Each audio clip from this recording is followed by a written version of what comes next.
phone lines are off, everybody. I hope. Okay, I might be live and I may not be live right now. I'm not sure. But I just wanted to come here real quickly tonight to share with you all that I found out some interesting information about the young man Ryan Hinton's death, being killed and shot by the police. It's so much stuff going on right now, people. It's just so much going on right now. Um, but what I wanted to share with you was, come to find out, I knew that something was wrong, and something told me in my heart that these police officers was covering up a lot of stuff while they shot that young man. For one, the car wasn't never stolen. The car wasn't stolen. It was repossessed. It was a repossession on the car. The owner of the car, missed payments on the car.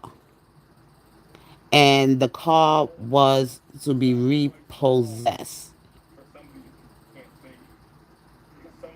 was to be taken. And I know about those repossessions because I never forget, it was a time that my family member and us, we was inside of a supermarket at the time with her boyfriend. Her boyfriend was the person who took us to the supermarket. When we came out the supermarket, and as soon as he was about to pull out, those repossessed officers pulled right up to us in the parking lot. One was behind, and another one they pulled up in the front to repossess his car. And right quickly then and there, we walked to a bank ATM and to withdraw $600. We all had to go to the bank to withdraw because he owed about $600 on the car payment that he missed. And when we got out of the supermarket, we were like we put our groceries in the car. And as soon as we got like trying to pull off and everything, this was in Brooklyn. It was right after my mother's funeral. It was in August. I remember because my mother died in August of 2006. And we were inside the supermarket, and as soon as we pulled off, those repossessed officers pulled one up from behind and one to the front, and they came in to repossess the car right there. They followed the GPS all the way to the supermarket. See, those cars have like like a signal or GPS on it, because I think they started doing GPS on cars. Um, for whatever reasons, they put this like little GPS whatever in the car, so they knew exactly where the car was, and they was following him. And they met us and they caught us at the supermarket. I never forget, they caught us right there at the supermarket. So they lied. The police officers lied, saying it was a stolen car. Of course, they're gonna have to cover themselves and make it sound like the young man had a gun and he was shooting. I knew something was wrong. I was like, this young man is running. He wasn't pointing no gun or nothing, and they shot him in the back. It was so painful to look at that video. I can't look at that video because it makes me very emotional. But I'm just saying, the thing is that the car was not stolen. It was a repossessed car, and the police officer's GPS was on that car where they was sitting in. And they was sitting in there watching from 7:30 a.m. in the morning, and those boys was in that car. They was tired. They was probably, teenagers. Teenagers do crazy stuff. That's who they are. They still young. They minds are still developing. They still trying to figure out life. They still trying to see how far they can go with boundaries, stepping out into the world. So to me, he still was a baby. Just to see somebody's baby being taken, life cut short like that, and people feeling that they have a right to do it. Like, these police officers don't have a human heart. But that's why I said I can't grieve that police. He signed up to be a killer. He signed up as kill or be killed. Okay, they signed up for whatever comes their way for the things that they do out here that they supposed to be protecting the lives of citizens, but they don't use that position of power. They abuse it. They abuse their authority, and they could find the most innocent person and kill them and say, "Oh, he had a gun," and plant a gun there just to cover it up.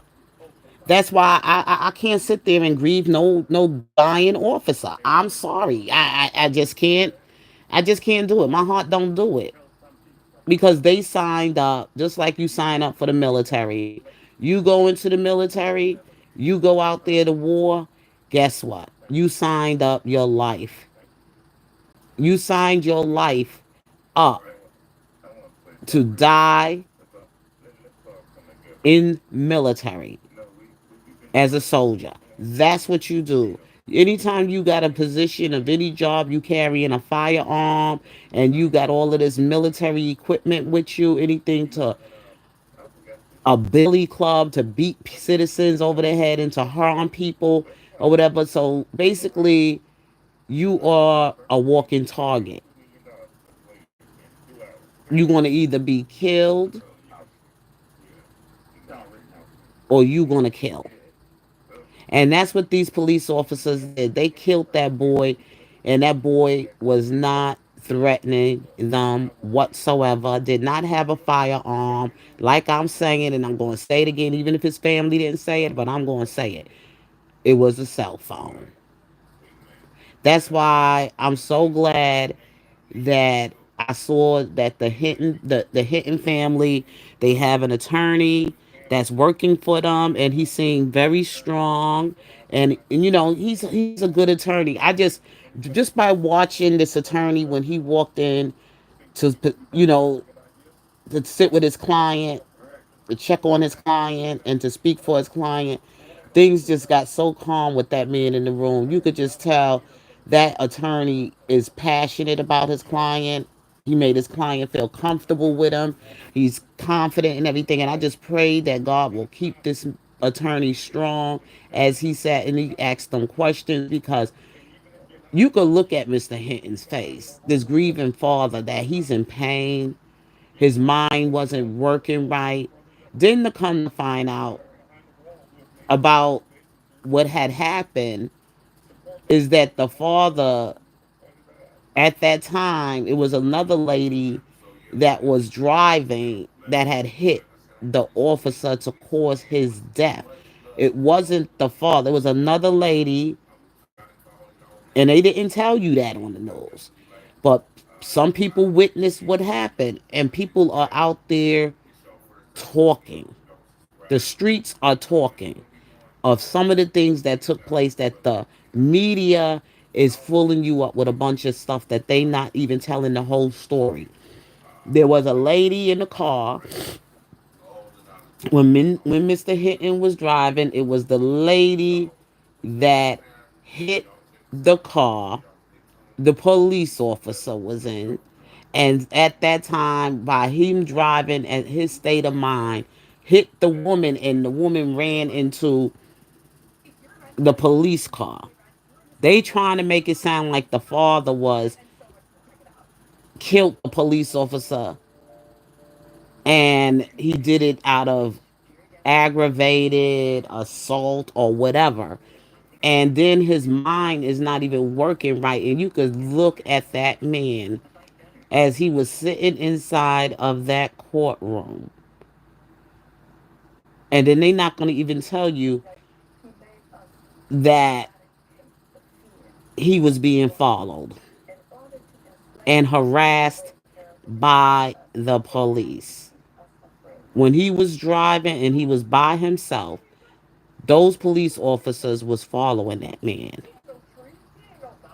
They didn't tell you that.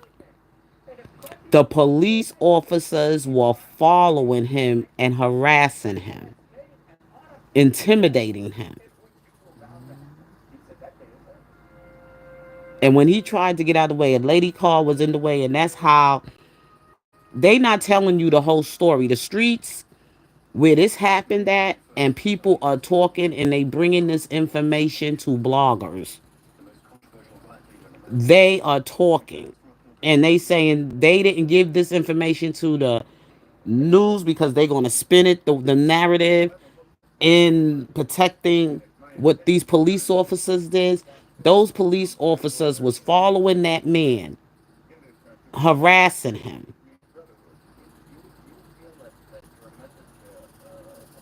And his son wasn't in a stolen car, it was a car being repossessed. That's what happened. And those police officers were not supposed to get out the car without calling for backup if they felt any threat that was in their way, just in case it was more than one person or whatever, and they were being armed with any guns or things of that nature. They were not supposed to get out the car and approach the car if they knew it was more than one person sitting in that car, because those boys was in that car, and this happened at 9 something 8:30 something a.m. in the morning. Those police officers are lying, and the real true story isn't out there because Mr. Hinton, the father, was driving, coming out of the, I believe, the police station, because he came back again, and this time he was by himself when he was driving in that area, because his mind wasn't working right. They didn't want him to go out driving, but those police officers were following and harassing him. They were following the family and they were harassing the family. They not telling you all the whole story. People are talking. The streets are talking. The family is being intimidated by the police. I don't know how many of y'all ever saw this movie called Cornbread Early Me, Police Brutality. Cornbread Early Me was Lawrence Fishburne's story. Was the little boy. I forgot all. It was some more known faces. I know them by face as actors, but excuse me, I'm not really familiar. I know them by face, but I don't know their names. But I know Lawrence Fishburne was very young in that movie. He was a 12-year-old, 12-year-old little boy. And what had happened is that Lawrence Fishburne had a cousin named Cornbread. They used to call him, his name was Earl, but they called him Cornbread. And he used to always play basketball. So it was a crime that took place where some woman called the police. She was a domestic. It was a domestic or whatever situation going on, and her boyfriend. And the woman was found beaten and everything by her boyfriend. So they went after the suspect. But Cornbread was in the wrong place at the wrong time, running home from the rain. Running from the rain. It was the garbage trucks outside. It was all kind of noise going on. It was raining. He was running. The kids was in the store counting as he was running. And then the next thing you know, because he was coming out of the corner store. It was a corner store he went to go buy his orange soda, which he used to love to drink. And the little boys that used to be there watching him, Cornbread, Earl, and me. The little boy name was Earl. And as he was running and everything, the police shot and killed this man, killed Cornbread. And he was on his way to graduate. He got a scholarship for basketball to school and everything. He worked in a youth center. He wasn't no part of no gang. He was just a nice kid. He was just a good kid. And on his way, he in that particular morning or afternoon, on his way home in the rain, he was shot in his back, innocently killed in the street. That's a very deep movie, and it goes on today. Black people, we dealt with this forever. It's just like a never ending thing when it comes to those evil white police officers, and they are evil. You could look at their face and the heart that they have and the hatred that they have for black people. And I call it for what it is. I ain't going to sit up here and be fake and phony. And like some people get on their platform wanting to protect these kind of people. I don't protect the wicked. I'm sorry. Because I'm not saying all of them. Most of the good ones, I have ran into some good police officers to make sure when they saw me at night, I was safe, walked me home safely, and everything else like that. Never gave me any kind of trouble or whatever. But the thing is that I gotta call it for what it is. I'm not talking about the good ones. The bad ones, they know who they are. And those bad ones was the ones who made that decision or pulled that trigger and shot that young man in his while he was running. And then gonna make up some story and lie and plant a gun and say he had a gun and this is the gun that was found. And I bet you any amount of money it was no gun. I wouldn't even say bet you any amount of money. I'm just going to say, God knows there wasn't no gun. They planted that gun, and people are not stupid. I've been in this world long enough to know what these cops are capable of doing. And make up a lie and say that that young man was in a stolen vehicle. When it come to find out the car wasn't stolen, it was a repossession. It was repossessed from where they brought the car from. They missed the payment on the car and the car was repossessed. That's truly what happened. God knows the truth. People, like I said, that were there, witnesses, and everything else like that know the family, that probably know the boys that he hung out with and everything. And these boys told their story to somebody, and that story got out to the public. I mean, to somebody, and people are talking. The streets, you get more truth in the streets than you get from media. And like I said, there was a witness there. Guys' eyes are everywhere. You can't hide the truth. You can't hide the truth. Because something in my heart was pulling on my heartstrings saying, that baby didn't have no gun. That baby dropped his cell phone and was trying to pick it up as he was running and ran between those two dumpsters trying to run and get away from the police. And they fat asses couldn't run, so they gonna shoot him. Just gun them down. They sitting in the car drinking coffee and eating donuts and out of shape. So they can't run. All they know how to do is pull out a gun and shoot somebody. But if I'm pretty sure if it was a white boy, they would have found a way to run right behind him and get him to safety or to get him and arrest him without harming him, without killing him or anything. And black people need to wake up because from what I heard, President Trump was it President Trump or Ronald Reagan, one of them signed some order that to protect the police. And people need to fight against that. And that's not going to only be for black people to do, but it's going to have to be for everybody to get involved. That this law needs to be upheld. It needs to be taken off of the rights for the police officers to have any right to just shoot any suspect if they feel they're threatened. They need to look at the stand your ground laws, and they also need to look at the law for police to be going out here killing people without at least finding other ways of training to go after a suspect without harming them. And especially suspects that don't have guns or no suspect that is shooting at them. That's why in London they don't have guns. They don't give their police officer guns. They don't use guns. Real bullets or whatever like that. They don't do that. And that's the way the United States should start doing. Unless it's necessary. If it's really a bad situation, then they have to come in with that kind of ammunition.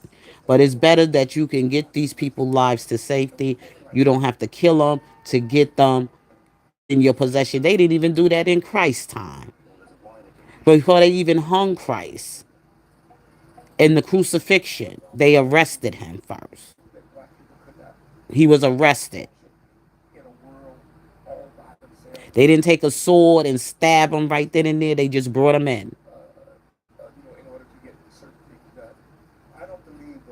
They didn't kill him. They brought him in alive. And that's exactly what these crazy trigger happy police officers training need to be. They need to learn a way to get they suspect in without harming the people. Because now everybody is scared about for their child, for their husband, and people gonna go out here on vigilante shit. Okay, because if that Henderson life was taken the way it was taken, then guess what? Blame the police officers. Blame the police officers that killed that man's son. That was unarmed, did not have a gun, was not shooting at the police officers, but just was trying to run and get out of the way.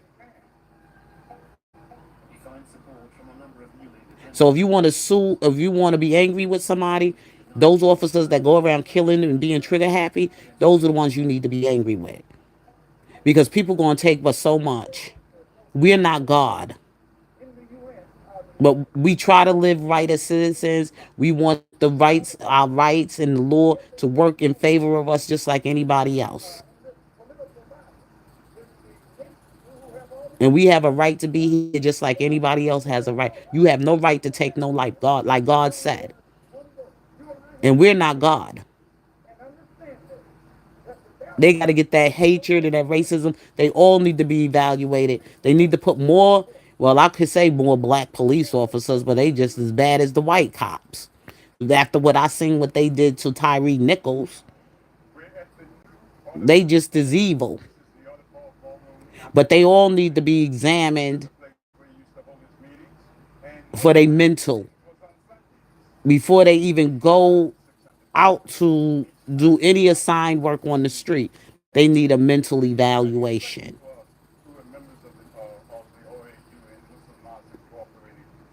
Or they just need to sit in cars with no guns and call for help if there is a problem without being so trigger happy to take somebody's life and don't think nobody's going to take yours. What goes around comes around. Or maybe one day somebody kill your child or your wife. Or some of them kill their own wives. Some of them kill up their whole family. They so trigger happy and crazy. Those people are not mentally well. That's why I say there's certain jobs I can't do. One of my roommates used to be a correction officer. And I was like, girl, get yourself a real feminine job and don't try to be no do that. She said, we don't have they don't even have they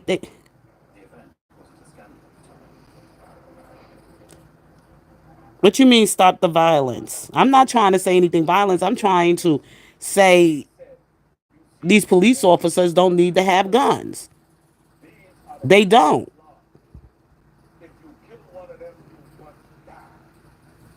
You can't be just going out here just killing people and then saying they were armed and setting up, putting guns and everything on the ground. I seen it happen. They set people up with drugs. They set people up with guns. They set people up with all kind of crime. They just as crooked. They just as bad as the criminals on the street. That baby did not deserve to get shot in his back. That was wicked. That was evil. He was a child. I've been talking about this for a couple of days now, and I want to talk about it some more when I find out some more information. But like I said, the streets are talking, and the car wasn't stolen. It was repossessed, and there was no gun. It was a cell phone. And the young boy and everything. Of course, he was locked out. He called and called and called, but he wasn't able to get in. because he ain't have a key to get in. Maybe he was on punishment. He was not in school because the school he went to was closed. The school was closed.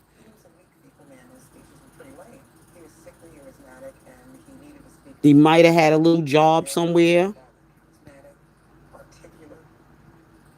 I try to encourage my young people when I see them working at McDonald's and wherever they working at. I try to keep them encouraged. I say, do what you got to do to keep your head above water.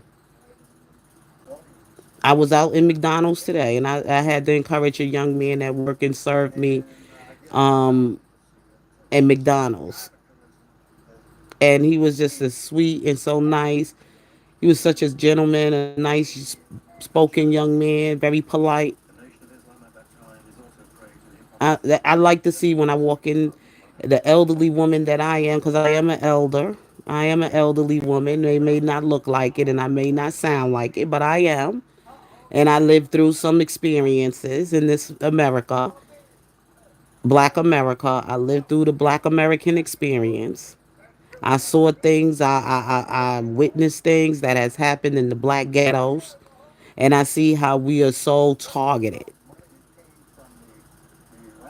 Sometimes for doing nothing. And it's really getting bad. Hey Tanya, long time no see, girl. How you doing? I'm just saying, I'm just praying for that young man's family. He's gone. Ryan is gone. But I could pray for his dad and his cousins and his sister. His little sister is adorable. And yes, his parents were together. The mother right now, she's just going through. She can't even be out to talk in the public because she's just she got to worry about her husband now in his situation. Her son is dead and gone. That poor mother. Let's keep her in our prayers as well. I wanted to, like reach out to the hint, not the hint, to the Hinton family, send them a card, some kind of way, something more personal. I don't want to. I really don't want to do the GoFundMe thing, but I was hoping there was a way that I can send something to the family, and also send something to the Tyree's mother. I know they said his birthday is going to be June 4th. His birthday is going to be June 4th. Even though I don't know them, but I would love to send them a card and something more personal, a card, words of encouragement. Don't want to really like do too much on social media about what they're going through. I want to reach out to them more personal. Send it to a PO box or whatever. If I could send it to a PO box, I would be glad to do that. Some way that I could reach out to them, because I really feel really sad about what happened, because this can happen to any one of our loved ones. This can happen to anyone.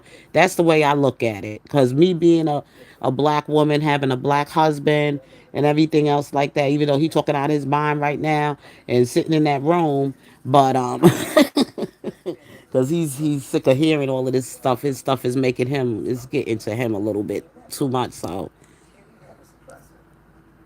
yeah, that's what I want to do. I don't want to do it on social media. I want to do it more personal. And if there's a way that instead of doing a give, send, go fund or whatever like that, I don't want to be getting into stuff like that. I really want to send a prayer card or whatever like that to the family, join if they for their funeral service and everything. Prayerfully, Mr. Hinton will be able to attend his son's funeral, and they don't be that hard-hearted and evil and cruel. Like, these people are wicked. They are some evil folks. They some real devils, and I try not to be that way. I really don't like to try to be. I don't really want to hate all white people, but sometimes they just push you to that point because you see some of the evil things that they do.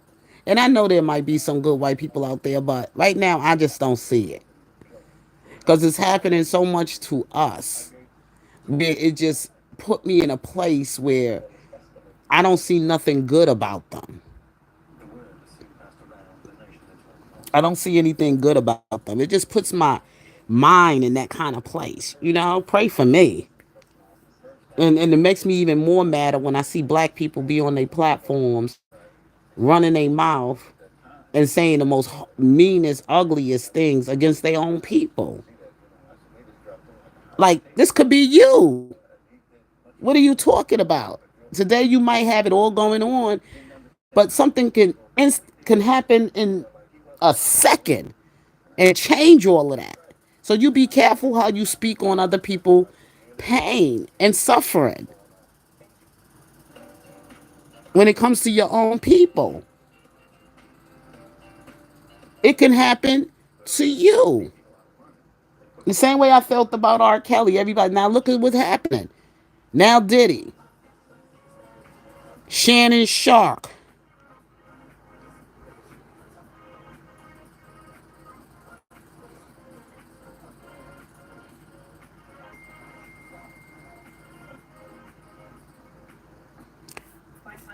Well, they just ought to. They just ought to because it wouldn't have none of this would have ever happened if these police officers wasn't trigger happy. If they didn't kill his son the way they killed his son, they just ought to pay Tanya, Tanya. They just ought to pay.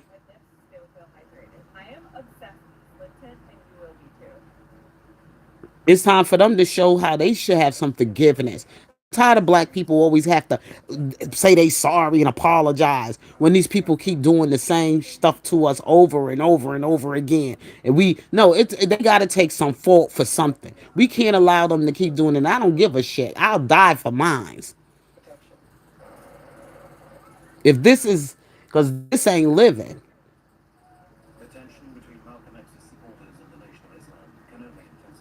Because, like I said, my cup has ran over with white folks.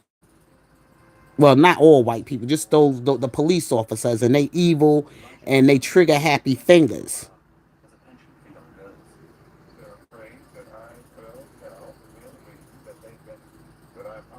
I don't believe he had a gun either, Tanya.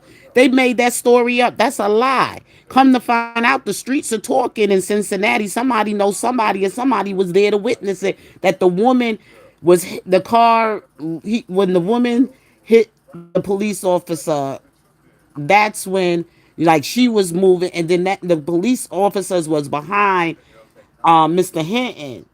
They were following, harassing that family. And Mr. Hinton was driving around trying to get away from them. And that's when the accident occurred. And the woman hit the car, hit the police officer, and she died in the accident. But they didn't tell the people that. They did not tell you the whole story. They try to cover it up. He had nothing to do with that police officer's death.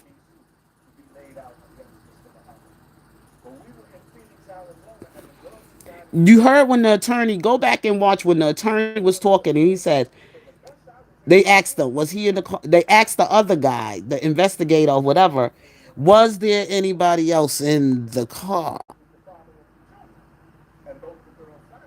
And he says, not of my knowing or whatever like that. Yeah, that's what I'm saying. They covered it up. That man didn't just kill that police, or he didn't just run right into the police. It was him getting around to get away from the police, was following him and harassing him. And that's why they came and they pushed the brother out of the courtroom, because the brother was saying, they did this before, I'm telling you. The brother was letting them know that they were following his brother and they've been harassing them. It didn't take, why is there so many of them surrounding that one man? That don't make no sense. He was already chained. He already had cuffs and everything on him. They didn't need to have that many officers around that man like that. Only one man. And they did the same thing to the brother. It's all in front of you. They trying to cover it up, and it makes them get even more evil when they covering up a lie. When they covering up a lie, they get more aggressive. That's what it is. They mad at themselves because they know they lying. They was harassing the family. They were following the father. They followed the family when they left. The next day they was following the father. He got in his car. He was driving, and they were following him. That's what they were doing. And they trying to make it sound like he was acting like a thug and a criminal and he took vigilante and came after them and everything. That's a lie. They were doing something just so that they could put the father in handcuffs and arrest the father and make up another lie. They were using their intimidation.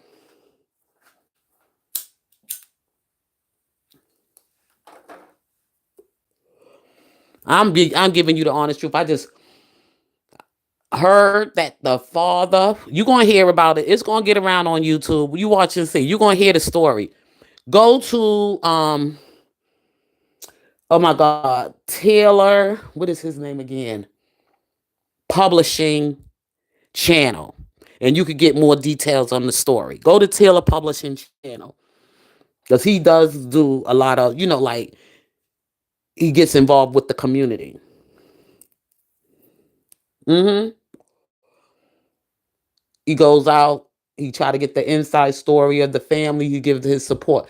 But I'm gonna ask Taylor, maybe he would be able to help me out if I could send a card to the family. Like he could find a way that he can get the information where I could send the card instead of, I don't want to do GoFundMe. I don't want to put too much of my information on the internet. I'd rather send a card in the mail. That's what I would rather do. I would like to make it a lot more personal. Like it's really truly coming through from my heart. I don't got much to give, but I'll give something. And it's Mother's Day too. Sad for a mother to send her celebrate her Mother's Day and have to go through something like this. Her husband being in jail now, her son is dead, and she got a family to have to care for and take care of on her own.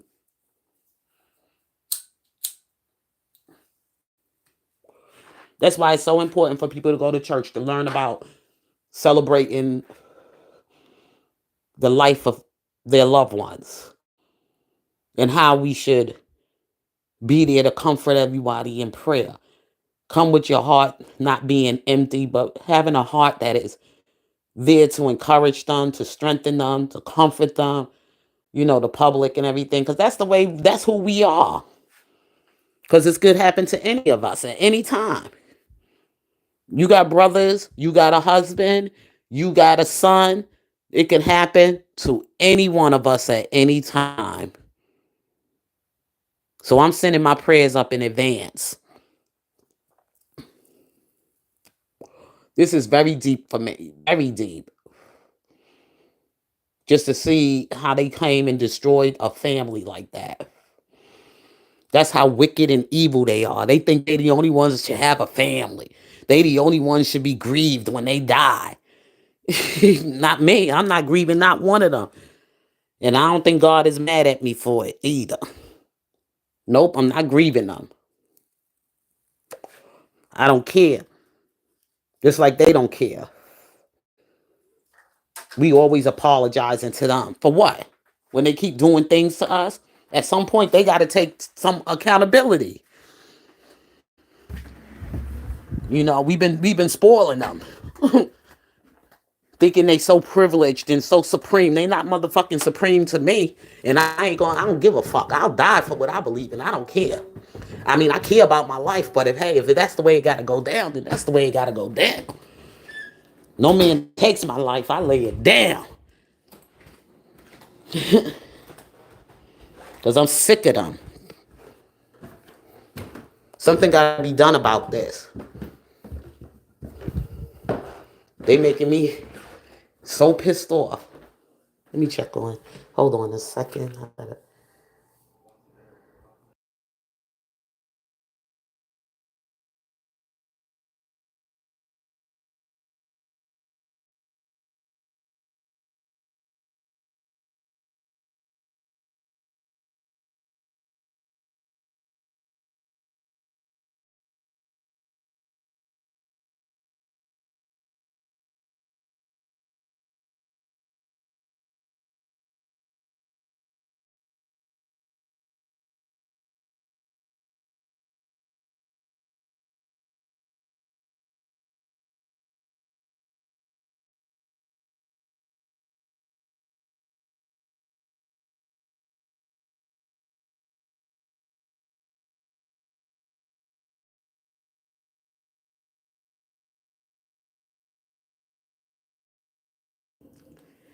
Yeah, I'm back. I had to stand and talk to my husband for a minute because he's getting kind of disgusted about all this himself. He's not, he's right now don't want to hear about it because it's making him mad. But anyway, y'all, let me get myself together and go get some rest. I'll be back with y'all in the AM. So y'all all be good. Have a good night. And God be with you all. And I pray that God continue to keep you and your loved ones safe and covered under the blood of Jesus. I'll talk with you all soon. Peace.